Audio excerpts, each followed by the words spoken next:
host, Nakara, and I am so happy and blessed to be in the space with the, because we're going to put a the in front of it, Addie Kitchens.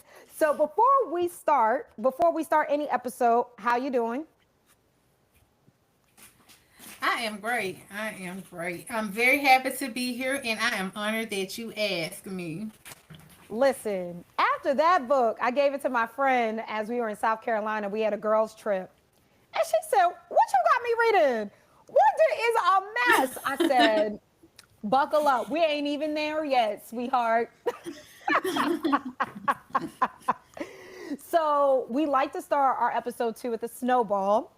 And I know you live in NOLA. So what's a top restaurant I need to try next time I'm in NOLA? Oh goodness, I I would know. say, um, like there are so many random restaurants, so I I have love to a put random. a couple in there. Yeah, I love. There's this like falafel place, Oh, oh, that's that's nice. on St. Claude, Mm-hmm. and I love it so much because it's so fresh and tasty. Okay. I've just gotten into Justini's. It's also in the Bywater area, and they Okay. got some delicious truffle fries, but it's Mm-hmm. crunk in there. So Mm-hmm. before you go, I'm from Baltimore. the I'll be fine. atmosphere. You're right. It's atmosphering. Let's say that. But there's so many random places around. No, like there's a little random coffee shop I like to go to and get like a black bean bowl. Just if y'all Okay. out in the area, let me know. We Okay. we'll Because I love New let me Orleans. know. We'll go. Okay, because that's one of my favorite cities in the world is New Orleans. I just love it. And I always go to Chloe Yes, and every I time I love go. visitors. Oh, well, don't worry. Come I'm going to be through. there. I'll be there. I'll be there. Hopefully, the Queen Beyonce will have her tour there again, just like she did for Renaissance. And I'll be there staying at my favorite hotel, like I always do, which is the Virgin. So I'll let you know. I love that Mixie Hotel. I'm So, not too far from there. I had an apartment on Esplanade, so yeah. Come oh, on down. okay, period. Yeah. So, okay. I will definitely hit you up when I'm there. So, before we get started, I want to let the people know who we're speaking with today because if y'all don't know, she's the GOAT. So, Addie was born in Clarksdale, Mississippi, and lives in New Orleans. That's why I had to give y'all all the buzz about New Orleans. A graduate of Jackson State University. She studied in the Florida State University Creative Writing Program and the Callaloo Creative Writing Workshop. Her work has appeared in the New Yorker, the Paris Review, the Oxford American's Best of the South, Midnight and Indigo speculative fiction anthology, and other publications. Her blues history work features primarily in Mississippi folk life, and she has been heard on the Mississippi Arts Hour or Mississippi Public Broadcasting. She was the inaugural recipient of the Farrar, Straus, and Gross Writers Fellowship, and her short story, That Girl, won the O. Henry Prize. Dominion is her first novel, which we're going to be talking about today. So, again, formally, love to have you here with us. So, for the folks who don't know what Dominion is all about, tell us what Dominion is in your own words. It's about secrets. It's about shame. It's about small town Mississippi. It's about the power to be in the authorities we choose. Um, to put that like practically about the novel, it's about a reverend of a large church in a small town. He's a big fish in a small pond, and his first lady wife, and his son, who is a musician and athlete and a scholar. And so the story surrounds the son, but it's told from the perspective of his mother and his girlfriend. And I chose to do that because I wanted to show the kind of ways that we navigate ourselves or we orient ourselves around the patriarchy. And so the story is these women's stories of how they get free from all the ideas that we've been implanted with. And wow, I already know deeply why this story needed to be told, but in your own words, why did you think it was important to tell this story and have it out there? Because I hadn't seen it told in this way, Mm-hmm. not even in a modern way. So what we do, whether or not it's from the perspective of uh, any of the gender expressions, always centers maleness in the patriarchy. It Mm-hmm. always centers that. And the stories I write are products that mutilate us. They don't shape us, they mutilate us. And they Mm-hmm. teach us to mutilate ourselves. Mm. Yes, I felt all of that. And so I'm actually going to jump to the center, which I think obviously you told it through the women, which the women are the center. Priscilla and Diamond come from vastly different positions. One is the first lady, the other one is an orphan from the community's outskirts, margins, whatever we want to call it. Yet both bear witness to and enable the men in their lives' choices. How did you craft their relationship as one of the novel's emotional core? Because it felt it. It was palpable throughout the work. So why was that important to make that the emotional core? Just because that's what we've often been taught to center. I wanted to make that the emotional core of it is because I wanted to show how we are endangering ourselves by doing this, and Mm-hmm. how urgent it is for us not to do it anymore. It's time out for Right. it. It's my sister. I thought the podcast was at 12, and she's about to ring, but it was at 1. So she thinks I'm done. And she wants to, because I'm always nervous, and she always wants to ask me how I feel. But yeah, Oh. I think that it's the emotional core because it feels so urgent to me. It feels so urgent to me because you see what's going on politically. And so Mm-hmm. much of the black church and the black church experience is just a microcosm of what's going on in the greater country and world. So these are the systems that are running us into the ground now. Mm. And so I wanted to make it the emotional core because it's like it's time. It's time. Yeah, it is. It is time. I definitely want to talk about that piece because Diamond never grew up the way Priscilla's sons did, or even honestly, Priscilla. She's an outsider despite being in the same community, goes to the same school. Why was it important to show that this automatic judgment happens within our own community itself? And what does that reveal about how we police Black womanhood?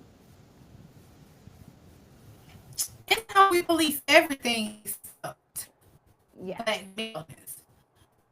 So, in some ways, I wanted to exhibit the fact that we're doing it to ourselves. Mm-hmm. These are the things that we cannot do. Punch down. And so there's always people always want to know what you do, or who your people are, or where you're from, Mm-hmm. in order to orient themselves around you. And most likely, it's a way of orienting themselves above you. And Mm-hmm. so people, I think, have always needed to people to look down upon, or to feel like they're better than. And Mm-hmm. I think, this is what, Priscilla and people like her do in church. Mm-hmm. When the reality is the same systems that make her this way or created the life Diamond has are the same systems that oppress you. Mm. So it's all the same, the same thing. And Oh. so I wanted to reflect the fact that, like, we halfway, we can't participate. We can't participate in the oppression of others just because of the oppression on us. We can all get free by freeing somebody else about, Mm. by learning people without judging. I don't think judging is, but we judging the wrong people. Listen. I feel like, Yes. Yes. And let's you talk know, about that. because right, people like Diamond aren't responsible for what's going on, but people like your husband are. And Mm-hmm. so I feel like this just casting the wrong blame, Mm. casting the wrong judgment. Yes. And so let's talk about that because the town of Dominion is built on a carefully curated image. We enter in right off the book. We see the Winifreds as this ideal family, but you also know it's not all ideal. Sabra as this like righteous pastor. How do you explore the work it takes to maintain these perceptions and what happens to the people and the task? I mean, we talked about a little bit about Priscilla, how she upholds it, but what does it do to us in the community when we fight so hard to keep these perceptions intact? So much of this comes from the observations of the community that I made growing up. And as an adult, I am a person, I always say I'm a nosy writer. So I'm watching. And so my observations of the community um, um, just help me see how. Rephrase that question again. I forgot Yeah, that for quick. sure. So, Perimenopause. no, it's okay. How do you explore the work it takes to maintain these perceptions that we place? And what does it do to the community Just when we try to uphold those perceptions? I think like okay, for example, I always say this. My mom is an ordained minister, but Hmm. where I'm from, women can't get in a pulpit. Right. So she could speak from a podium, but she couldn't stand in the pulpit. Hmm. And I think these ways that we take those like rules and we run with them. This doesn't have to be. And we know like you can look at any news cycle and see some misbehavior of a preacher. And this Hmm. is not just black preachers. You know, I remember seeing this thing about that wine is preacher, and the woman got up there and he says, I asked you for $2,000. You came up here for $1,000. This is not the money. This kind of behavior, and Right. that he basically humiliates that lady in front of the entire church, in front of her Right. son. And I think us putting up with those things, Hmm. like I said, it's self mutilation, it's self harm. Mm. And so when we operate in those ways, we also not only are we harming ourselves, we're harming others. And when young boys and girls and people come up in these systems, they cut their creativity off, trying to Hmm. fit in this frame of reference, trying to Right. be who we're told we're supposed to be. So it's harmful because it squelches our genius. It helps us Mm. harm ourselves. It makes sure that our nervous systems are never stable enough, because we're all afraid of not being what we're supposed to be under this system. And we don't have to tolerate it, and we don't have to, we can define ourselves and we can let others define themselves without this hierarchy. Hmm. Yeah, it reminds me of this line. You Priscilla said, "You courted me, knowing good and well you didn't want a wife. You wanted worshipers."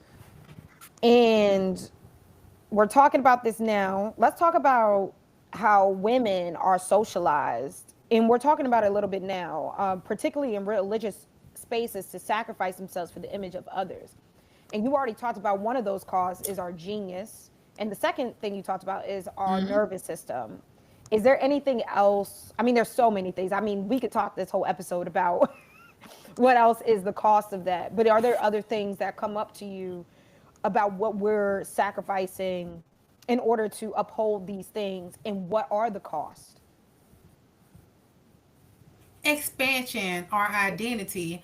I also give this other example is when I was young, there was a pastor who would come to our church, Hmm. and he had some kind of developmental disability. I, for one, think everybody should be heard. But one thing he would do is he would get up there in the pulpit and he would pee in the seat. Every time he would pee up there. Exactly. And at the end of the church, although my mother could not preach from a pulpit, she could go up there and clean that pee. Oh, And so listen. that So just that's a says good so example. much.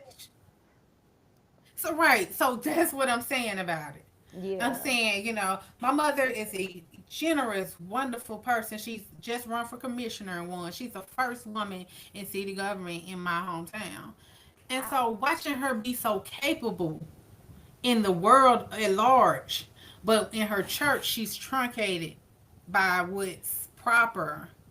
Mm-hmm. So yeah, I think that's so much of what we lose, and because churches are our first socialization into the norms of society for most Black people. You go right Mm-hmm. into church, and that's what teaches you the role of women, the role of men, and how everybody else should be othered. Mm-hmm. So yeah, I mean, the church is the right hand of the patriarchy, and what the patriarchy likes to do is other people. Mm-hmm. It likes to put other people in the margins, because if Yes. you put people in the margins, you never have a united people. Mm. And a united people is a threat to these ideas of Mm-hmm. inferiority. A united people is a threat to this idea of the fact that billionaires can run the world. Right. Just Right. even us changing our ideas on this level is a Yes. threat to the whole way the world is run. So Exactly. the church teaches us right away to tame ourselves, to not be ourselves, to cut away part of ourselves, to shame ourselves, Mm-hmm. and instead of shaming what should be shameful. Mm. And I do love too how you explored, and I think I've only seen like maybe two other authors recently, and it's not because they're not, there may be others, but recently that I've seen who challenge the way that women uphold patriarchy. And I think you do that a really, really, really well through Priscilla, where she is actually upholding it, the way she shamed the woman of the that heaven and hell banquet. That was a mess. So We in used to that, actually have that thing at church, and when I was a kid. And one time, my mom wore these stockings with these bows up the back. I said, "My mom going to hell. Them black stockings." But I just remember it was I remember from childhood, and it was a weird thing. I said, "I know I have to put this somewhere in my life," but yes, no, you that was know, hilarity. Okay, that was hilarity. And I loved how you touched on it about women not really having the authority in a lot of ways to show up in church, but also upholding and shaming other women within the church to conform. And if they don't conform, these are the consequences. Why did you think it was right. important to explore the ways that women actually uphold a lot of the patriarchal nature of the church as well? Basically just because it's time out for us doing it to ourselves. Yeah. You know, we can't. There are ways. Yeah, no, this ain't the way. This ain't the way. There are ways to have an educated, wonderful, peaceful populace of people, but maintaining these ideas of traditional ideas of submission, and a man we've lived thousands and thousands of years since this Yes. came about. It's time for new thoughts. It's new times for new patterns of thought. It's time for new ways of being. Mm-hmm. And I really wanted to, because I think in the end, Diamond recognizes that there is a new way of being, that she doesn't have to. And, a Yeah. decision that she makes in the end, is her first way of not saying, no, this ain't for me. Because Mm. motherhood is one of the ways, the patriarchy tricks us into being, being afraid, you know. Mm. You can be a mother and and raise your children to be brilliant, brave beings. But the church challenges that even in the way they socialize women to rear children. You know, Hmm. because even children are supposed to be beat. Even children are supposed to be submissive. You know, Right. so But I that's don't want us to do interesting that because anymore. the children in Priscilla's life are not to her. Right. Right. Right. She raised all these children and all these boys. And I think But there's something very that's again the ridiculousness of it, right. because they are boys. She's not. Mm, They're not expected to respect her after they mm, get past a certain time. They can love her as their mother, but they are Mm-hmm. men. And what that means is that men, and even she says it, are above her station in life. Hmm. So, even she has to defer to her children because they're men. Hmm. That's really interesting because we're all raised, well, not all, but a lot of us, especially black folks who grew up in the church, you were taught that like the domain, essentially, the household is the woman's domain. She is essentially like this is where she runs it, like the children rearing, all of that. But it seems though, as wonder is still to me, and well, there's a lot of things wrong with wonder, but wonder is in the a child rearing age, and he still Right? doesn't give her that respect due to a multitude of things, because her their father doesn't respect her. She can't drive anymore because of the DUI. And so why was it important to add all these caveats? Because that's what it feels like. You added a lot of caveats. Essentially, why? Gave an excuse. I'm going to put that in strong quotations.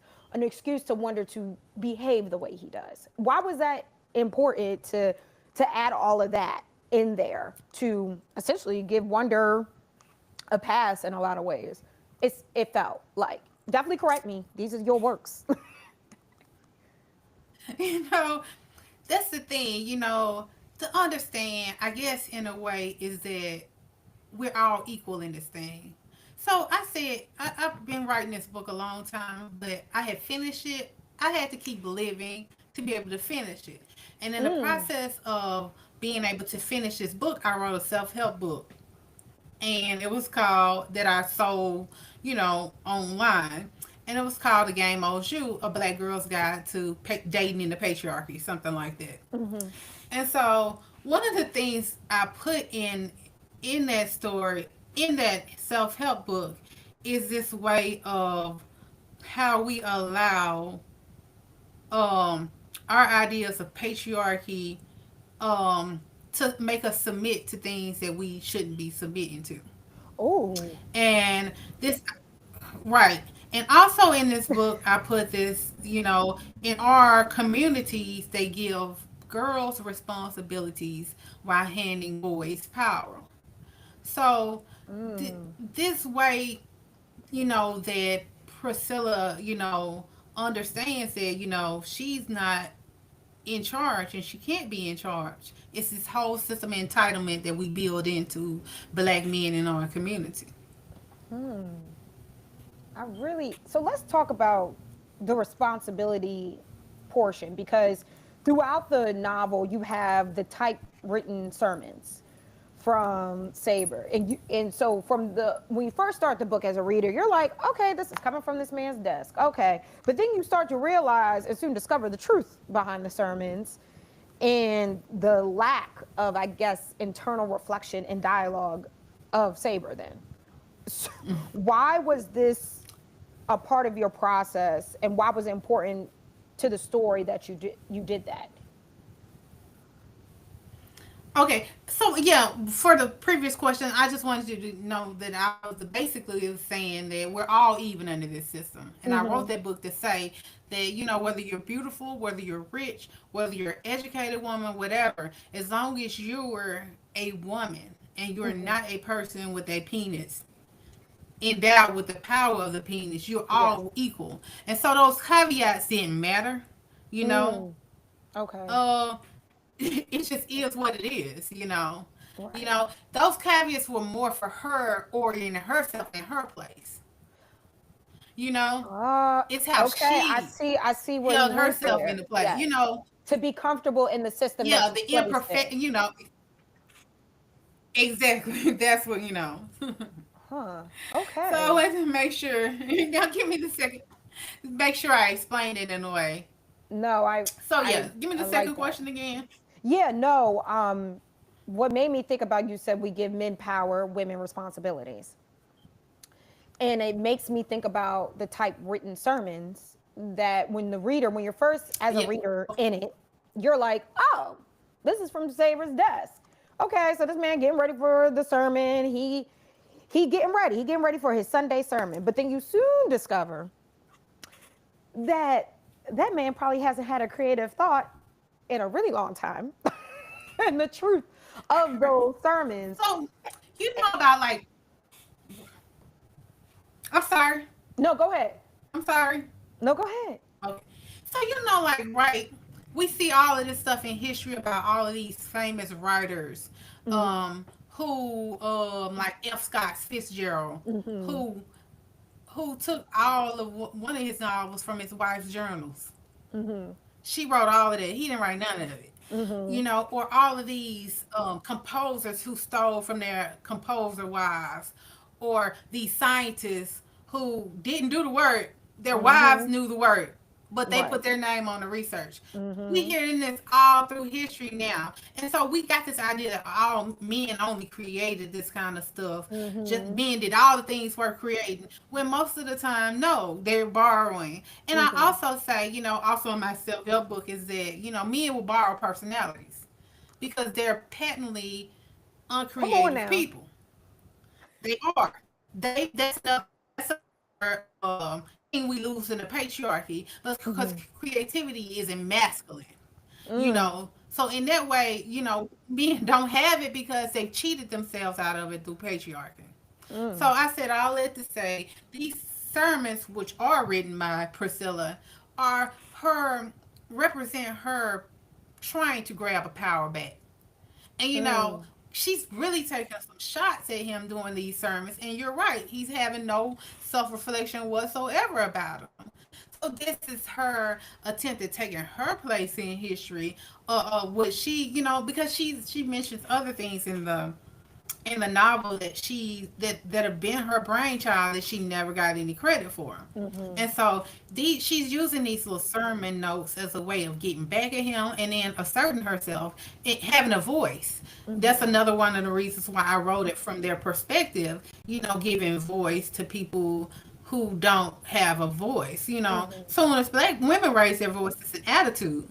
You know, Right. we are not allowed to have our normal voices. And so this is the way that those sermon notes, or, you know, Priscilla's attempts at asserting herself to a Mm. man who is looking at her like she's a fly that's Right. landing on his hand. Mm. So let's talk actually about And even father her and son. son acts like that to her. He does. Hmm. That's actually what I want to jump into next. So Priscilla and Diamond, they both present. They're both different, obviously, but you know, Priscilla has a slight handicap, and Diamond also has like she doesn't really have like a set, you know, family. She grew up until she was adopted really like transitionally. Let's talk about father and son. How they took these two women who are different, but how do I want to word this? They're different, but They they in could the be same taken way. advantage of. Yeah. Hmm. Why was that important that you highlight that like father and son dynamic that they were doing the same thing just differently, if that makes sense? Because it's like a training, this secret training, you know, Mm-hmm. this secret way of imparting their knowledge on the son. And so Priscilla is traditionally beautiful. And Right. under the patriarchy, beauty is currency. Right. So this is the way he humbles her, Hmm. you know. So this idea of understanding you aren't, you know, you know, it's all the same thing. You'll never be enough under a system that runs on your insecurities. Mm. And so both of these Wow. men exploited the insecurities of these women because it empowers them even more. Mm-hmm. And it also makes these women less likely to leave them because they feel like they deserve, these men, they feel like these men are prizes. And Mm. so in order to be in the good graces of these men, they're willing to do so much to stay there. And so Hmm. they're willing to lean on, well, I do have this limp.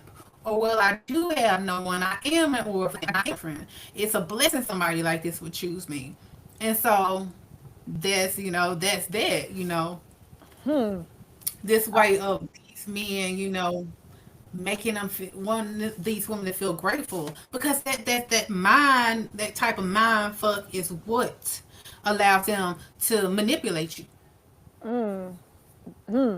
Because listen, as I always tell every woman, listen, in the Bible, they only compare women to diamonds and jewels. They don't be comparing the men. Okay? They do When you not. find a wife, you find a They do what? not. A good thing. I ain't never heard about no man, A good okay? thing. Okay, I don't hear them comparing no men to diamonds and jewels, okay? Nowhere in there. Nowhere in And that that's the book. thing, not even in the Bible. Science tells you that men um who have wives live Live longer, longer, and women who have husbands live shorter. shorter. You are literally transferring your life force energy into someone else to keep them alive. So he better Hmm. be worth it. He better be worth So it. Preach. so so you're right. It's not only biblical, it's like science backs that statement up, you know. Mm-hmm. Mm-hmm. Listen. Whew. Mm-mm-mm. So let's talk about generational aspect because we're talking about that too with the father-son dynamic. But Priscilla was raised essentially into this role, and we're seeing her navigate what she will or won't pass down, trying to figure it out, try to also figure it out with Diamond. She's like seeing it through Diamond at some points. But is it too late to correct? Because I think she starts to see with Wonder, but it feels like it's too late to correct, or is it too late to correct? And how do you see the breaking of these cycles, and is it possible within the same community, or do you have to leave? Oh, I I know had that to was leave loaded. personally. That was loaded. Yeah, I had to leave personally because I couldn't exist in it. You know, I Hmm. couldn't exist as my free and loving and creative and quirky self in that system. And so, is it too late? I don't, I don't, I don't know. I hope not, but sometimes it feels like it. For Yeah. instance, like I said, I observe people, and I had 6 aunts, and all my aunts that are baby boomers, like my mom is, very much, even my aunt who's in Gen X, Hmm.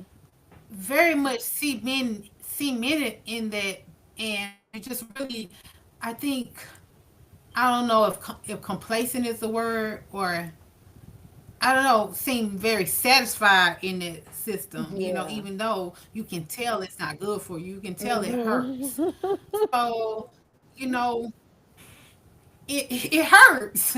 It In some does. in some ways I feel like my mom and my older aunts are coming out of it, but in Hmm. some ways they go right back to it running. So I hope not, but sometimes it feels like hopeless. Sometimes it feels like I'm on that. I think they call us Zennials. We're like Yeah. Gen X, millennial, right there. So even with people my age and a bit younger than me, are very heavily mired in that. So Hmm. I don't know, but I do know that these Gen Z or whatever these Gen Z young ladies are, they not, a lot of them not having it, and so Yeah. maybe they'll be the first generation to really really break free. But Mm. as for my age, I think some of us are, but I don't think most of us are ready. You Hmm. know, I think Hmm. because even with like Priscilla, she Yeah. sees men as they are. She knows the game, Yeah. but she still doesn't release it. No. So that's why I think I don't know. I Yeah. hope not. I I hope we hope can not do it either. And with Diamond, I can see she was trying because she was fighting for right. acceptance. That's what it felt like throughout it. She was fighting for acceptance. Even though she's wickedly smart, she does have a mother figure who loves her, but she's still searching for to be acknowledged and Right. accepted and held to this plateau of being in this family, whatever this family is to her. And so I do think about it a lot. My family's from Texas, my dad's side. So um, we talk a lot, and they are very much still mired in the religiosity of the male patriarchy, ego, all of that. It's not me. I deal with men. I'm an active man hater. Love my man, but I'm an active man hater. I say that all the time. Like, I'm an active man hater. Love my man. Hate all men. But I do think about the women in my life, my older family, and how they are just stuck in it. Like, I think they get free and then they don't get free, if that makes sense. It's not even beneficial. It's not even doing you No, any favors. it's not. You just sitting there with men who don't do nothing. It just, I'm like, it just feels I, like stress. You could just be by yourself. stress and distress. Yes. You Yes. know, Very much so. Very much so. And I want to talk about that because it seems at one point Priscilla, she's trying to reclaim her own agency, but she's still working it through, and trying to expose it and reclaim it.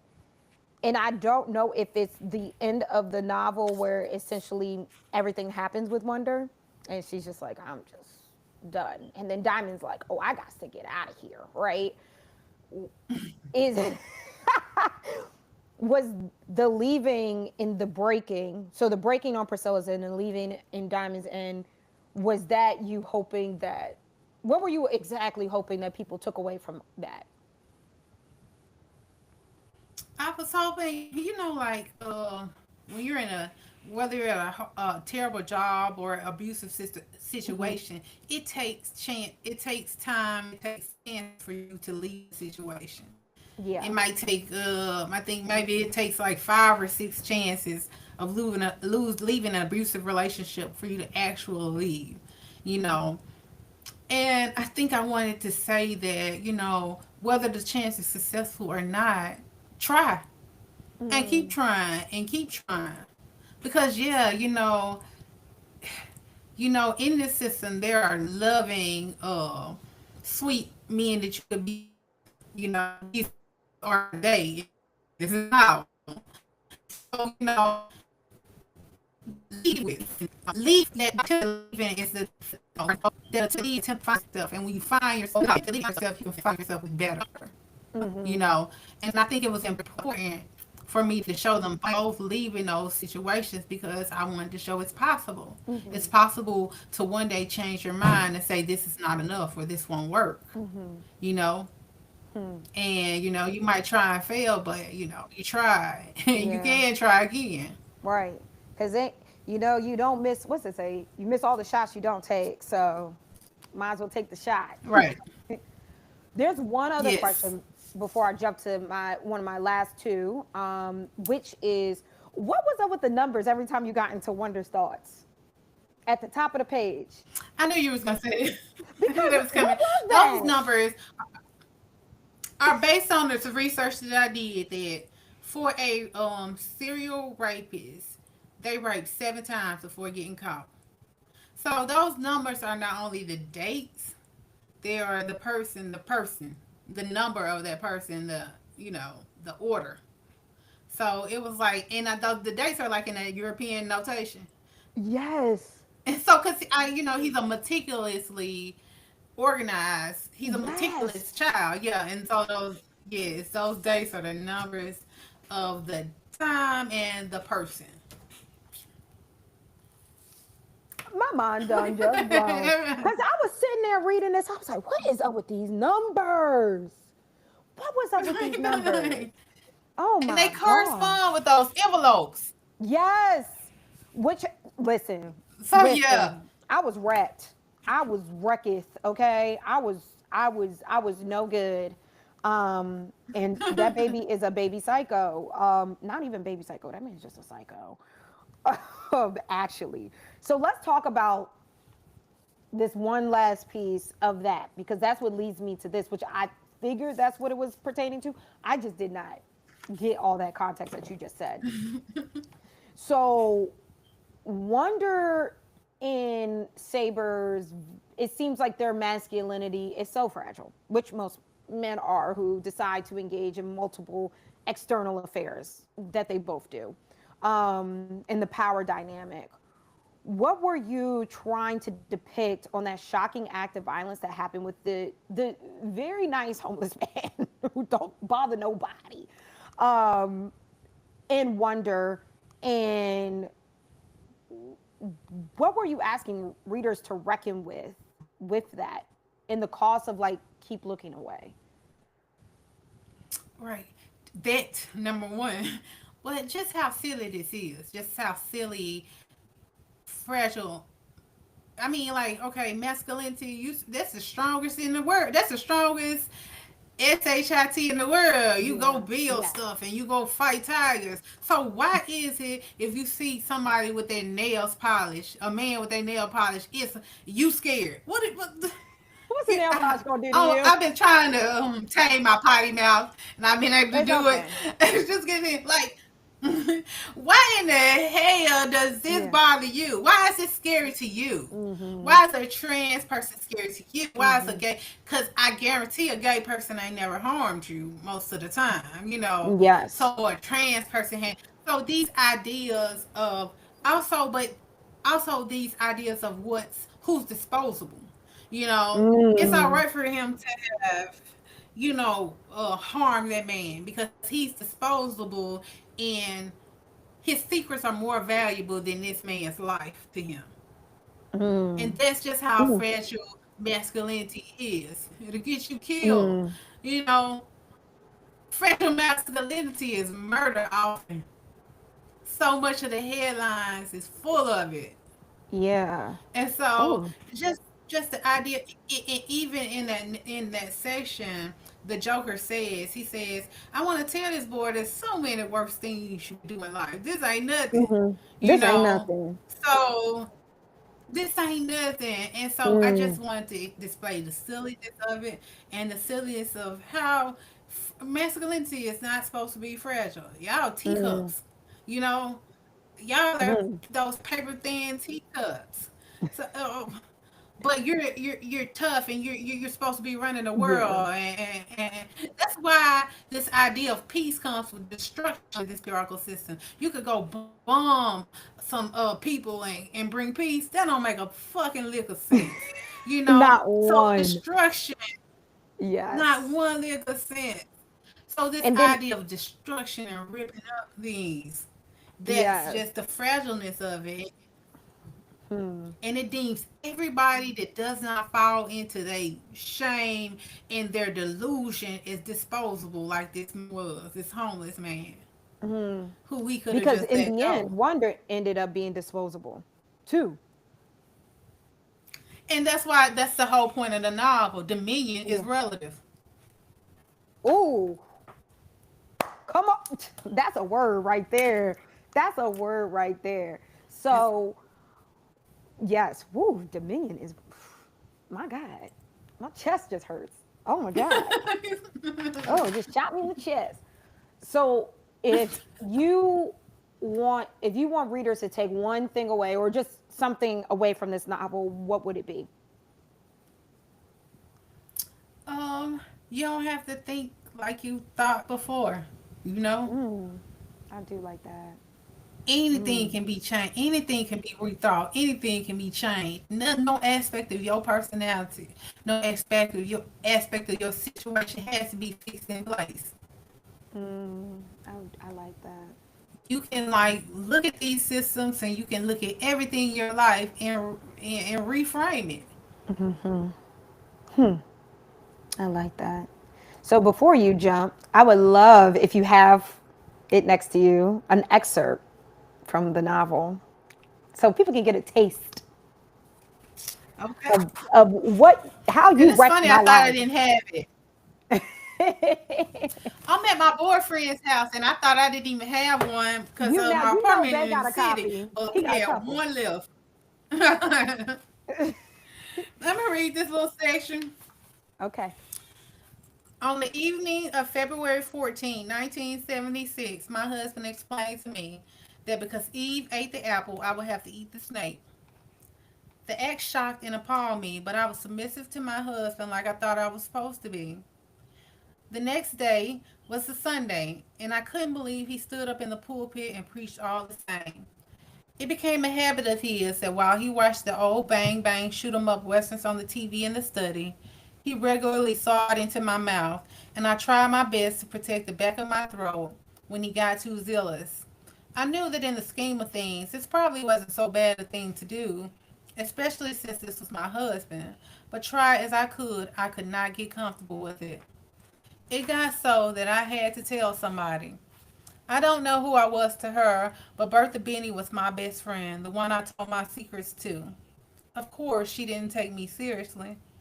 Well, I guess something must be wrong with Betty Jean's jaw, she said, laughing, because she was everybody to go to. I'm not playing, Bertha, she said. I said, tell me what to do. Well, personally, I don't mind it, but if you really do, the more you act like you like it, the quicker it'll be over with. And so the next time, I gathered all the blood in my mouth and I wiggled my head back and forth. I looked him straight in the eye and he looked me straight in the eye. And it didn't take long before he was glugging out into my mouth. And then his hand came twice, so disrespectfully across the back of my head.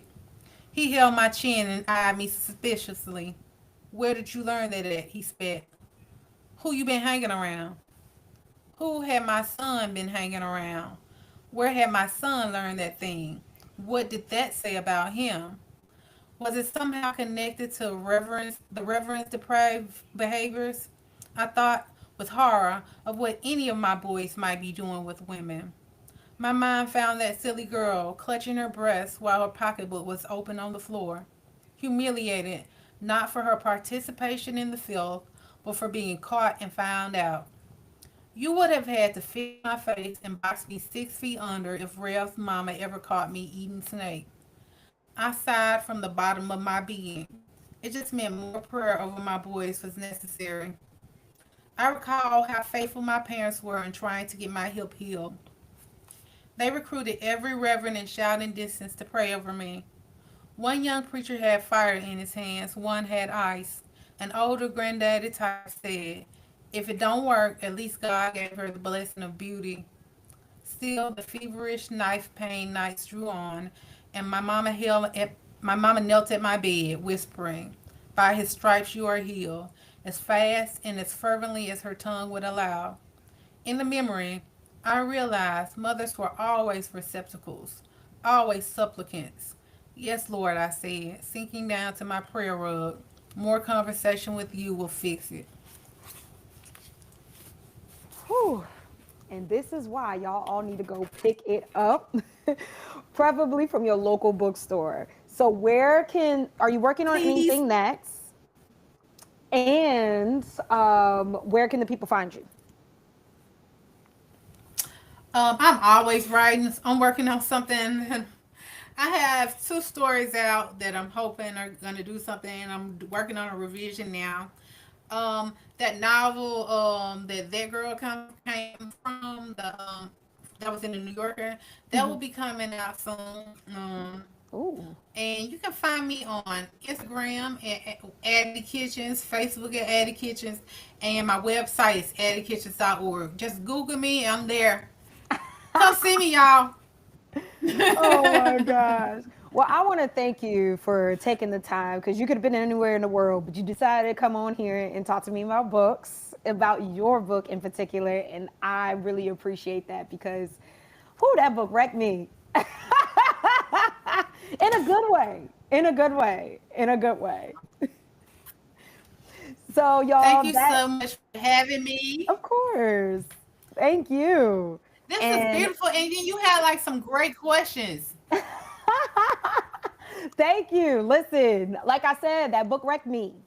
So I needed the answers. We definitely will have to be back next time for your next novel because we know it's going to be tantalizing to the senses. We know that. We know that now. So, y'all, that is another episode of dot dot dot. But make it books. Make sure you always find us wherever you find your podcast. You can always support us through Mahogany Books Podcast Network. Make sure you shout out them and go ahead and support their store. They're over there, National the National Harbor here in DC, duh. But also you can just shop online because we need to support indie because they are doing great work for the community. So make sure you shop independent. And as always, keep healing.